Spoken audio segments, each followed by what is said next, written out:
పవి, మొత్తానికి కనిపెట్టేశావు. ఛ! 4 రోజుల నుంచి నేనాడిన డ్రామా, కార్చిన కన్నీళ్లు, నమ్మించడానికి చేసిన ప్రయత్నాలు అంతా వృధా అయిపోయాయి. నాది నాటకం అని తెలిసింది. అయితే ఏంటి ఇప్పుడు? ఏం చేస్తావు? ఏం చేస్తావు? తప్పు చేస్తున్నావు సంజు. ఇది కరెక్ట్ కాదు.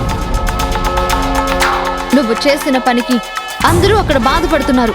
నా విషయంలో తప్పులు డిసైడ్ చేయడానికి నువ్వెవరు? నా మెడలో తాళి కట్టాల్సిన ఆదిని నువ్వు కొంగును కట్టుకున్నావు.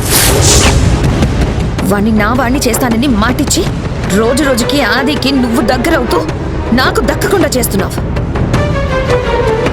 చెయ్యాల్సిన తప్పులని నువ్వు చేసి నాది తప్పంటున్నావు. నీ నాటకాలు కట్టి పెట్టాలనే నేను డ్రామా మొదలు పెట్టాను. ఇది ఆరంభం మాత్రమే పవి. ముందు ముందు ఈ సంజు ఆడే రుద్రతాండవం చూస్తావు. నువ్వు చేస్తే నేను చూస్తూ ఊరుకుంటాననుకుంటున్నావా?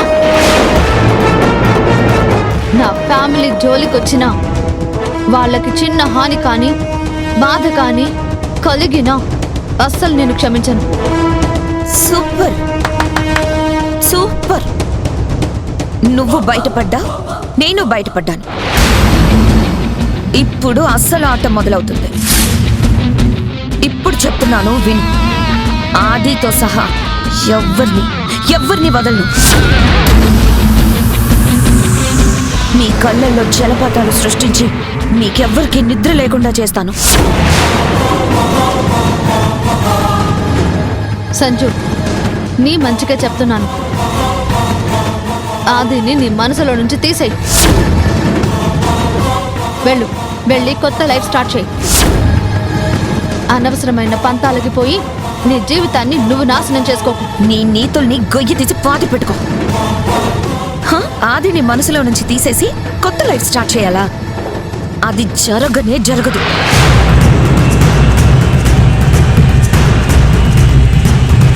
నిన్ను చీకొట్టి నాకు సంజునే కావాలి అని ఆది నోటితోనే అనిపిస్తాను. చూస్తూ ఉండు. అది నీ వల్ల కాదు. ఇకపైన ఆదిని నీ వల్ల నష్టపోనివను, ఆది మనసు కష్టపడనివను. కనీసం అతని చూపు నీ మీద కూడా పడనివను. ఛాలెంజ్. నువ్వు ఛాలెంజ్ అంటే నేను ఛాలెంజ్.